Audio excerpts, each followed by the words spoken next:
Have you ever walked into a crowded room and immediately got anxious of interacting with all those unknown people? Well, you're definitely not alone. While some people are naturally gifted with the talent of communication, for others it can be a little harder to be comfortable with. Good communication is key to how we connect in our social and work lives. Whether it's sealing a business deal, connecting on a personal level, or navigating through a crowded room, the ability to communicate effectively is an extremely valuable skill. In today's summary, we're going to help you out with your communication skills.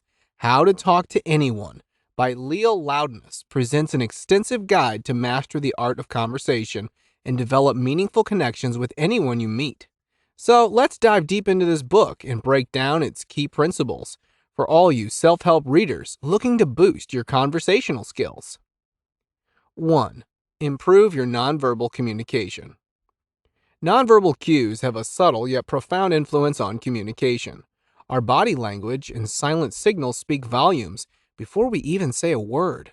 Therefore, it's crucial to be mindful of your body language, posture, and facial expressions. When you're going into a job interview, how do you present yourself? Maybe you're a bit nervous and making yourself small by hunching up your shoulders and talking softly. Well, that will definitely not leave a good impression. Instead, stand up straight, make eye contact, and smile. These simple changes to your posture will convey confidence, approachability, and trustworthiness. The book shares a few extra tips that you can apply to leave a lasting impression. 1. Make sure you have a flooding smile. Don't flash an immediate smile when you greet someone. Instead, pause and look at the person's face for a second, and then let a warm, responsive smile flood your face. It will convince people that the smile is genuine and just for them. 2. Hang by your teeth. Visualize yourself hanging by your teeth to maintain good posture, which naturally boosts your mood and makes a positive impression. 3. Use sticky eyes. Maintain eye contact even as you finish speaking to form a more powerful connection and demonstrate confidence. 4. Limit the fidget. Keep fidgeting to a minimum to avoid coming over as nervous or impatient instead of calm and confident. 2. Mastering small talk. The art of small talk, some may find it uncomfortable and insignificant, but it's an essential skill for cultivating personal and professional relationships. Small talk is a vital social lubricant that paves the way for deeper conversations. Nothing is more awkward than meeting someone new, and the conversation immediately goes dead after the first hi, hello, and how are yous. But if it doesn't come naturally to you, how can you become a master of small talk?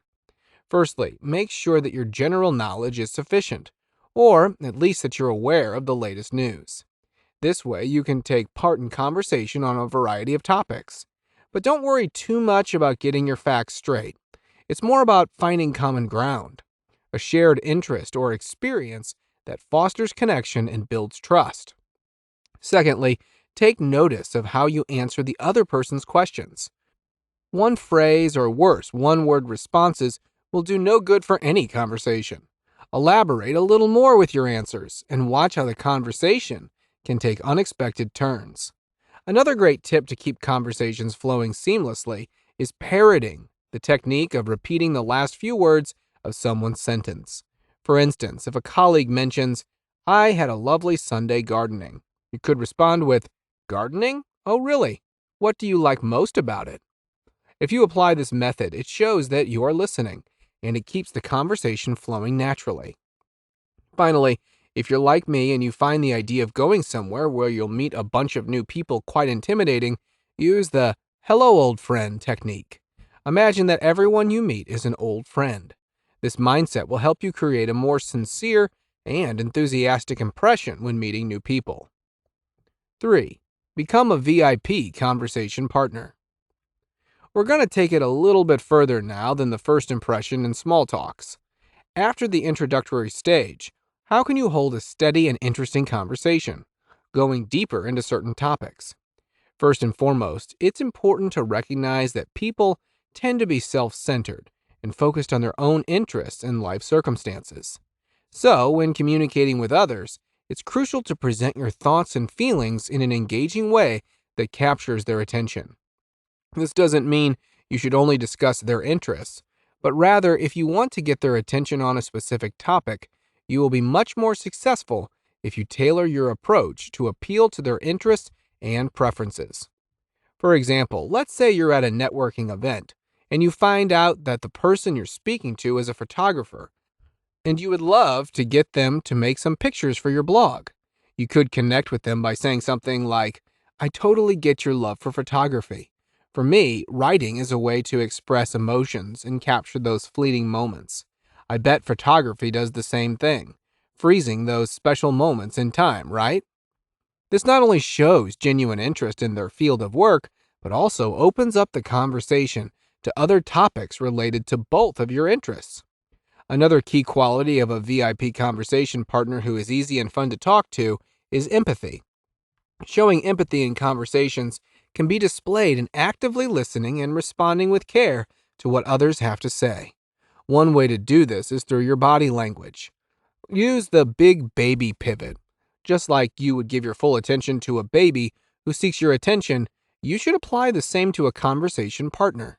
Turn your body towards them and really show them that you're fully invested in their story.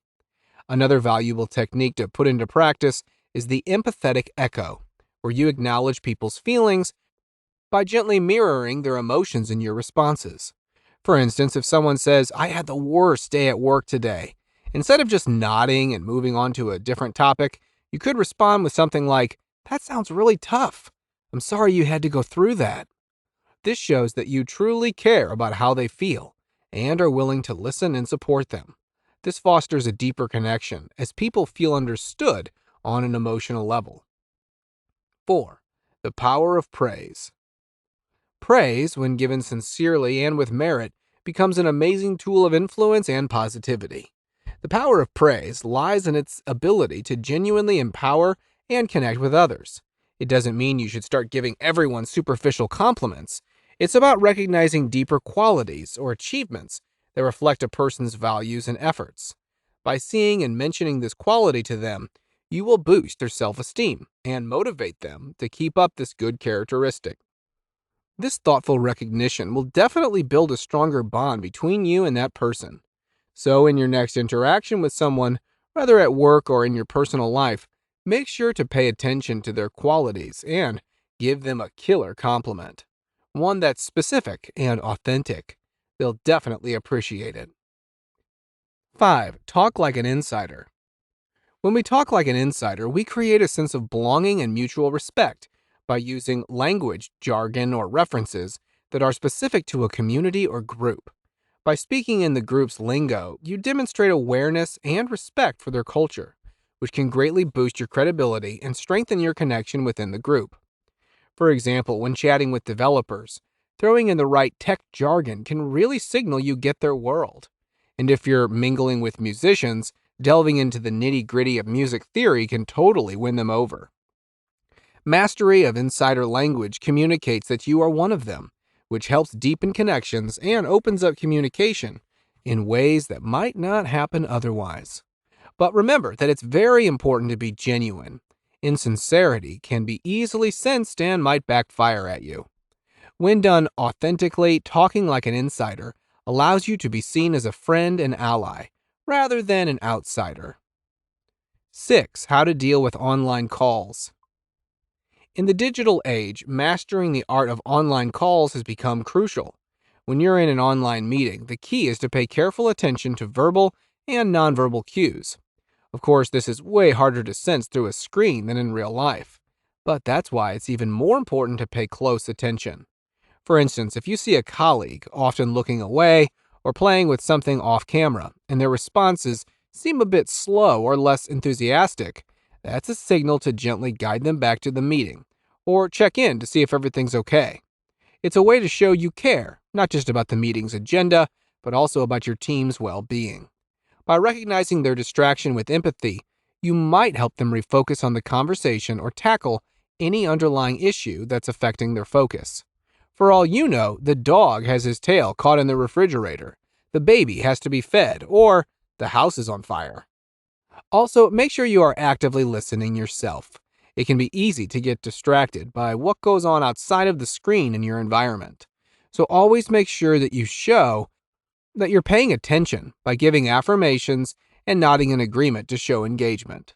Communication isn't just about acquiring skills, it's more like a natural flow that needs practice and a real interest in getting to know and bond with others.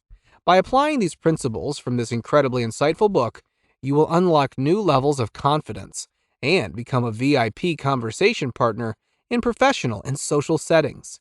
Now it's your turn to engage, drop a comment, and share your past experiences in communication fails or wins, and tell us which one of these techniques you're planning to use to improve your communication skills.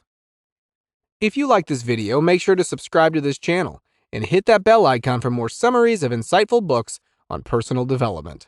Also, be a good friend and share this video with someone you think could benefit from it. See you in the next one.